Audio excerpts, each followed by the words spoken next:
بسم اللہ الرحمن الرحیم۔ السلام علیکم ڈیئر ٹرینیز۔ آج جو ٹاپک ہم ڈسکس کریں گے وہ تغیرات پاکستان کی دفعہ 302 ہے۔ دفعہ 302 میں قتل عمد کی سزا بتائی گئی ہے اور کسی بھی قتل کی جو FIR ہے وہ ہم دفعہ 302 میں کرتے ہیں، کیونکہ FIR میں ہمیشہ پینل سیکشن کا ذکر کیا جاتا ہے اور قتل عمد کی سزا دفعہ 302 میں بتائی گئی ہے، تو اس لیے FIR بھی دفعہ 302 میں کے تحت کاٹی جاتی ہے۔ اس کے بیسیکلی 3 حصے ہیں، 3 حصوں میں سزا بتائی گئی ہے۔ سب سے پہلے اس میں جو سیکشن 302A میں ذکر کیا گیا ہے وہ سزائے موت قصاص کے طور پر ہے۔ اب قصاص کیا ہے؟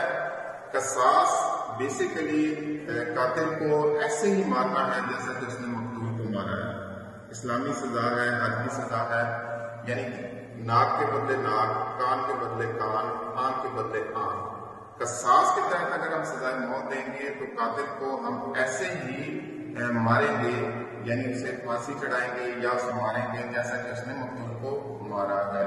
یہ سیکشن 302A ہے۔ سیکشن 302B میں بھی سزائے موت اور عمر قید کی سزا ہے، لیکن سیکشن 302B میں ہم جو سزا دیتے ہیں وہ بطور تعزیر دیتے ہیں۔ تعزیر کے تحت ہم نارملی جو سزائیں ہوتی ہیں، سزائے موت جو ہوتی ہے وہ سیکشن 302B میں ہوتی ہے۔ تعزیر کے تحت سزا دی جاتی ہے اور اسے پھانسی کی سزا ہوتی ہے۔ پھانسی کی سزا جو ہے وہ تعزیر کے تحت ہے اور سیکشن 302B میں بیان کی گئی ہے۔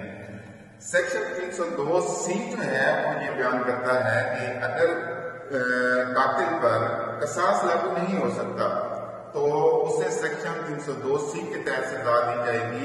سیکشن 302C کے تحت اگر ہم سزا دیں گے تو وہ 25 سال سزا ہوگی۔ اب وہ کون سے افراد ہیں جن پر قصاص لاگو نہیں ہوتا، یہ آنے والی دفعات میں ہم ڈسکس کریں گے۔ بہت شکریہ۔